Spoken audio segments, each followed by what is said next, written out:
and welcome to Show and Tell.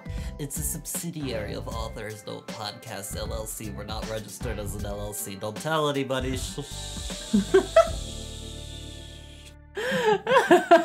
As usual, thank you everybody so much for subscribing to our Patreon. We really appreciate it.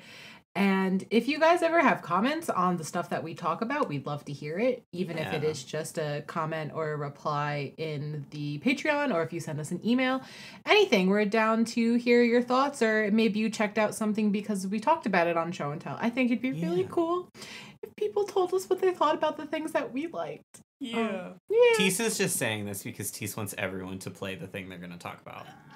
Okay, yeah, and? What about it? Yeah, what about it? But yeah, thank you so much for subbing, joining our Patreon. It means a lot to us. It's really cool. Every time we get a new patron, we get really excited, and we email each other about it. We don't email. We send each other a Discord message.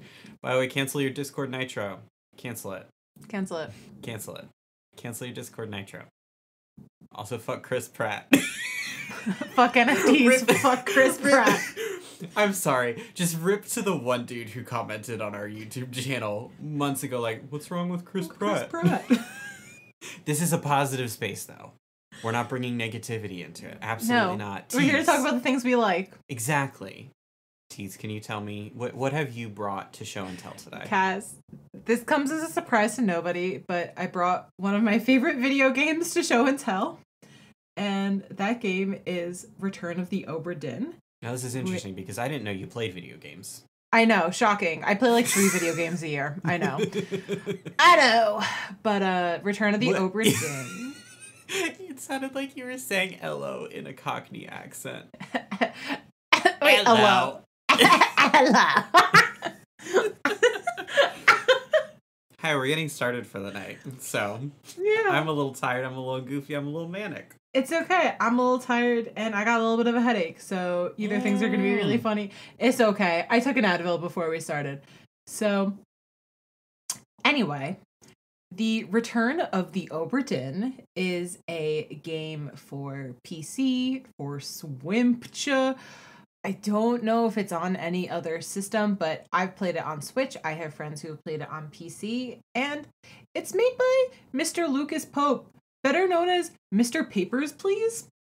Ooh. Yeah. And so when Papers, Please was coming out like 2013, 2014, Pope was kind of like promoting Obra Dinn on the side because this was like his passion project that he was working on in between. He's like, yeah, it'll come out in a year. It came out 4 years later in 2018. And it was because it was something that like he basically just kind of bit off more than he could chew, but it was something that he really wanted to do. And the finished product is absolutely outstanding. Like, I cannot recommend this game enough, especially to people who really like puzzle games. It's only 6 hours. I think if you go in like completely blind and you don't look up anything, it probably takes closer to like almost 10. I think mine took like 6 or 7, but I also looked up some stuff towards the end because I was desperate. And what's really cool about it is that it's all in 1-bit graphics. So everything is like gray and brown or red in that weird tannish yellow color, or you can actually like pick and choose your color palette so it doesn't give you like motion sickness and stuff like that. And like, you're probably thinking like, what's so great about this? But the premise is really simple. There are 60 people on a boat called the Obra Dinn that went missing. And 5 years later, it shows up, basically a ghost ship. Nobody's on there except for a whole bunch of dead bodies. You are mysteriously sent a logbook and a stopwatch called the Memento Mortem stopwatch. And you basically have to figure out the fates of these people. And some of them are like the captain's wife, and some of them are this guy who they picked up 2 years ago to come on the boat, and some guy who doesn't speak English, and this guy and that guy, and this girl who's just a passenger. So it's really just a giant group of people that would exist on a boat. And since everybody's dead, how are you going to find out the answers? But the stopwatch itself actually shows you the last 30 seconds of the person's life. Okay. So your job with the 30 seconds, you have to piece together everybody's name, everybody's cause of death, and who possibly killed them if they did. Okay. As well as what they were on the ship and stuff like that. So you could be like, this guy is named John Smith, and you're like, okay, yeah, but what was John Smith's role on the ship? So the whole game, everything is there are clues for everybody. I think there's like a few people that I guess on. I was like, oh, cool, I got that right. But you basically are forced to kind of like pick and choose and figure out what's going on through process of elimination. And I was scribbling down notes. I felt like the embodiment of the Pepe Silva meme. Like, I actually included the Pepe Silva meme in my notes because that's really how it feels. And it's really funny because the game, like, kind of lulls you into a false sense of competency. You're like, because the first 3 deaths, of course, are super easy to figure out. You're like, this guy died of suicide, and this guy killed this guy, and this girl died from sickness. And you're like, okay, cool. I got my 3 deaths. Let's keep this going. And then you just hit a wall really They get really hard. Tangled together. Yeah. Okay. Mm-hmm. All right. And it gets really overwhelming at some parts, but you're never faulted for watching something over again. You're never faulted for kind of looking around and kind of exploring in the space. Like, there's no timed, like, when you first stumble upon somebody's death, it shows it through, and then eventually you like leave the space like within a certain amount of time, but you can easily go back to it and you can stay in it for as long as you want. And it is just so fascinating because you can like recognize somebody's name and face, but you don't necessarily know what role they hold, or you don't necessarily know who else they may have killed and stuff like that. And besides just like the mechanics of the game, I think the plot is really cool because the plot itself is kind of like a, well, how, what, who type thing. And it's like, well, is the plot for this guy, is his motive just that he's always been somebody who's wanted to just go absolutely ape shit and kill people? Is this a supernatural thing? Is this like a we're all in close quarters and I'm racist thing? There's like all these small little nuances for each character, and Lucas Pope took a lot of time and dedication and understanding into actually trying to have the characters voice acted in a way that was authentic and really respectable, and I guess respectful is a better term.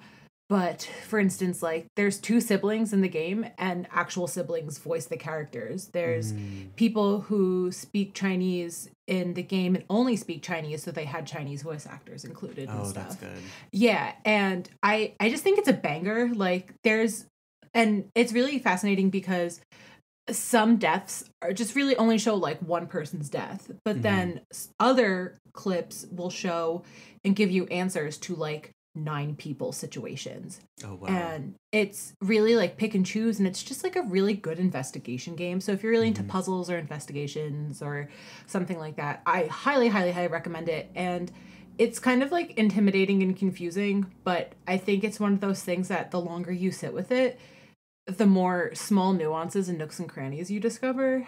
And I think my favorite thing about the game is when other people play it for the first time, because they're like, what the fuck? How do I figure this out? I'm like, don't worry about it, bud. And I think the part of the joy for me in the game is having other friends play it and experience their absolute meltdowns that I was having when I was playing it. And I just... And also for all you all you sea shanty TikTok people, the music in this is an absolute banger. The music is available on Spotify if you are interested in it. But there's such like good glockenspiel use and celestes and harpsichord use and just good old fashioned some tasty accordion in it. Big fan.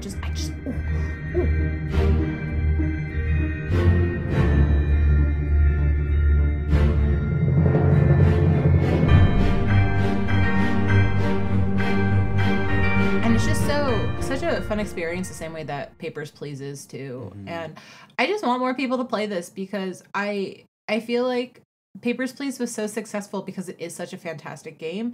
And I think Obra Dinn also shines just as well and just as brightly if given the proper opportunity. I mean, it has really fantastic review numbers, blah, blah, blah, blah, blah. But who am I but Teese, who likes weird video games with weird mechanics in them? And I think the only true downside of it is that, unfortunately, there's not really a whole lot of replayability to it, because once you kind of figure out people's names and faces, you kind of obviously remember stuff about them. So unless like 5 years from now, if I try to replay it, I'll probably like be able to, but I can't stop thinking about it. So I keep remembering things about the game because it's stuck with me for so long. I think I played it back in like... You played it last year. Not even. I think I played it January, February of this year. If I had my notebook with me, I would check to see if it's in my Hobonichi 100 of the year list that I've been keeping track of. I think it might be something that I finished in January. But the fact that like I'm still thinking about it and still processing it and still delighted to talk about it really shows how much it just tickled my fancy so much, you know? And I just really like it. And I wish more people would play it. What I remember about Papers, Please was this astounding level of building anticipation, and it worked so well, and it would come out of nowhere and hit you like a truck, but it felt so well planned, so well laid, that nothing felt unfair. And I think it's very telling too when you just have an individual who's really passionate about a project and it's like, oh, it'll be out next year, but no, it comes out some 5 years later or whatever, and he's taken the time to really, iron out all the creases and make sure it's as strong as possible. I want to play it. I do.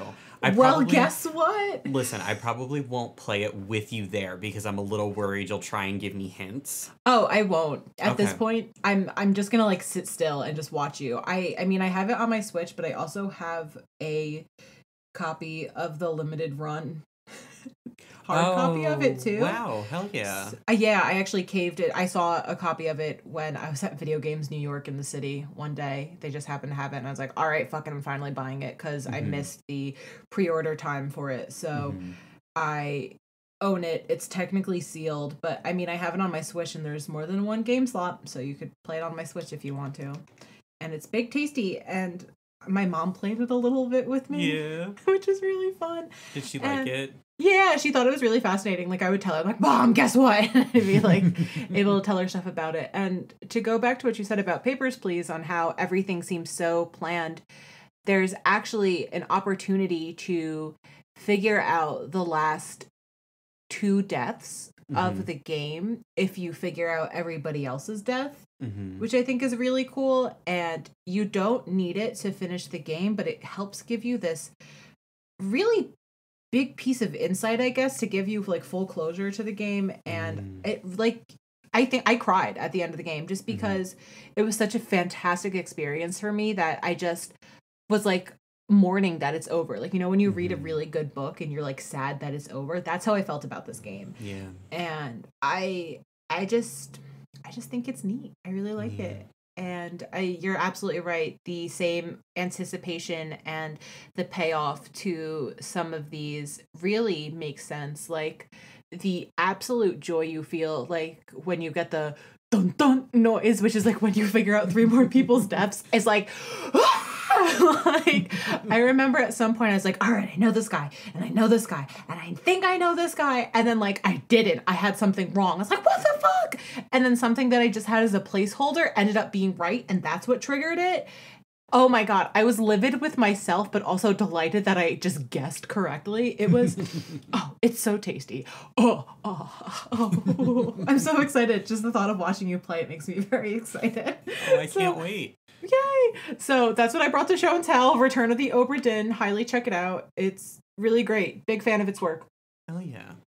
This week, or rather this month for Show and Tell, I have brought my favorite band. Yay. Because they have just released a new album.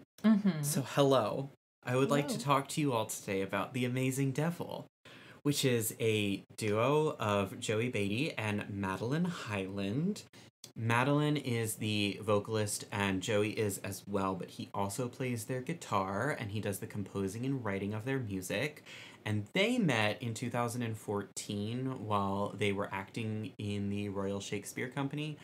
But you probably actually know Joey Beatty already. He plays Jaskier in Netflix's version of The Witcher, and so it's actually him singing all of his songs. So if you heard Toss a Coin to Your Witcher, you have kind of heard a sample of what the Amazing Devil sounds like as a musical duo. He's got good voice.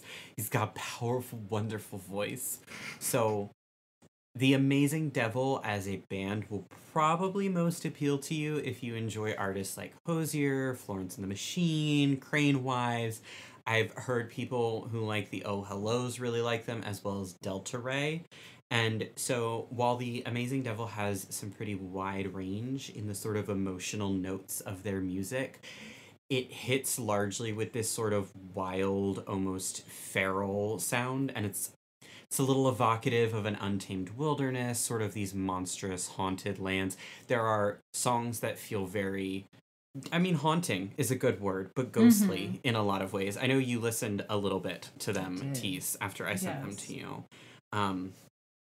I tend to just really enjoy music that has songs with this epic, burning sort of build that really explodes in this highlight where the singer's voice strains and even cracks a little bit, which I know isn't good for them, but I love it. I love hearing really raw emotion in a singer's voice. What are you doing?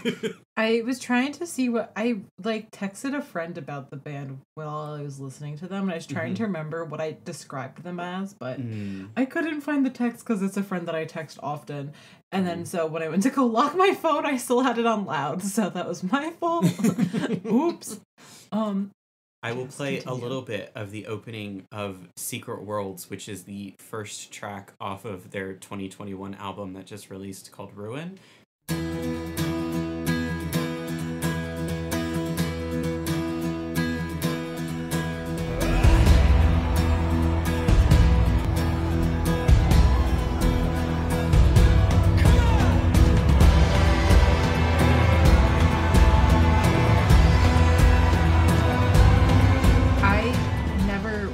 The Witcher, so when you're like, it's Mr. Toss Your Coin, I was like, that means nothing to me. Listen, it's not about you.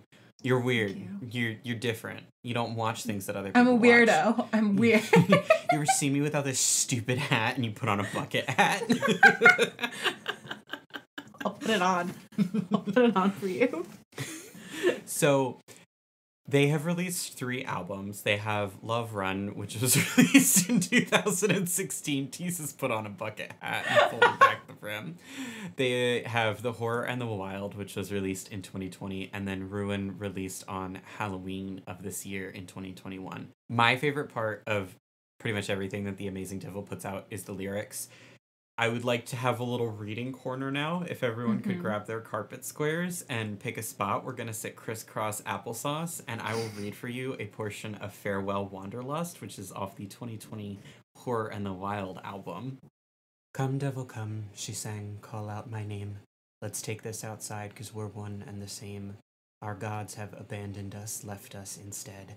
Take up arms, take my hand, let us waltz for the dead. I'm the face that stares back when the screen goes to black, when your mom says you look healthy, but you know she means you got fat. I'm the tales that the guests will applaud and believe. I'm the child that you just didn't have time to conceive. I promise you I'm not broken. I promise you there's more. More to come, more to reach for, more to hurl at the door. Goodbye to all my darkness. There's nothing here but light. Adieu to all the faceless things that sleep with me at night. This here is not makeup, it's a porcelain tomb. And this here is not singing, I'm just screaming in tune. Because farewell, Wanderlust, you've been ever so kind. You brought me through this darkness, but you left me here behind. And so long to the person that you begged me to be. He's down. He's dead. Now take a good long look at what you've done to me. He's down. He's dead. He's gone. Oh, he's lost. He's flown. He's fled. Now take a good long look at what you've all done to me. Every single one of their songs reads like poetry. Every single one. I love it. It's beautiful. Every single song has like one line in it that you're just like, oh my god, it's beautiful conceptually. I'm so glad you enjoy them because there's albums that I feel that way about. Mm-hmm. And when I did listen to a good 2/3 of Ruin, my brain at some point switched and I was like, I need to listen to Pink Friday by Nicki Minaj right now. It's intense. It's All a really of their good songs are really intense. Their stuff isn't particularly for me. I was really actually fascinated by how the music, I mean, the vocals itself were actually mixed and produced. It actually really was very reminiscent of like modern, I want to call it like modern goth. I feel like a lot of goth vocals are mixed the same way. And I actually linked you to an album that I feel like you would have liked. And then I also just thought of another song that you might like. It's a little more upbeat, so I'm just it's more upbeat. But I was really into the song in high school, and I feel like it has a similar vibe in lyrics when you were reading about it. He was like, oh, this reminds me of 70 Million. So I just sent that over to you.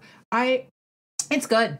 It's a good album. Like I said, it's something that I wouldn't listen to, but I definitely see the appeal and I see the craftsmanship within the musicianship of the actual instrumentals, but also the lyrics. The lyrics are really great. Yeah. So you got the Teese stamp of approval.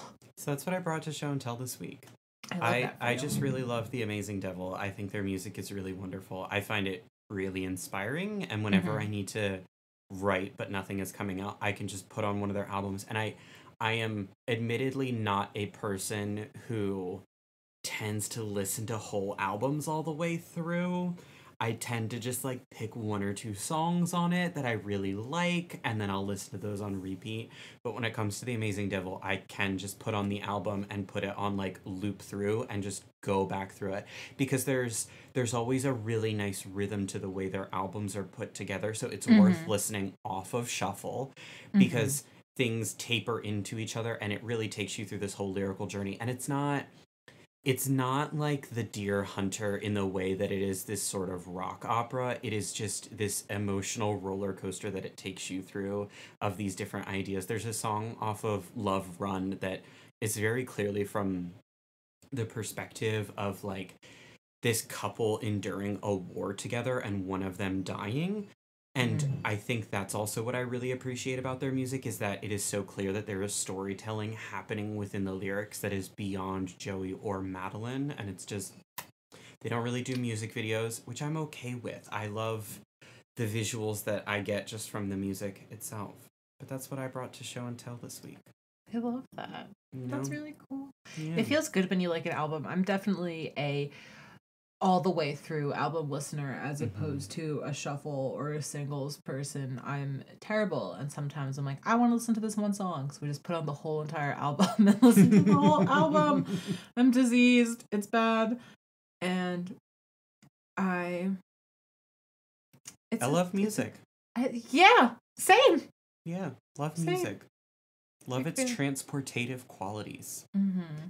Now we have to go record something kind of nefarious, but thank you all for joining us and hanging out with us. We don't do any real promotional stuff, but our music for our theme song was done by James Waiulo, and you can check him out on Bandcamp under James Y. Teese, who did our cover art. That was done by the wonderful Nyaliest. You can follow her on Twitter, and she loves to talk about Final Fantasy XIV and her cat. Yeah, cats. She's got 4 cats, but she only talks about one. Can I tell you, in my phone, she's under my her name is under my phone in Jala 6 cats, because I was like, how many fucking cats does Jala have? We will catch you next time, probably sometime soon. Bye, guys. Bye.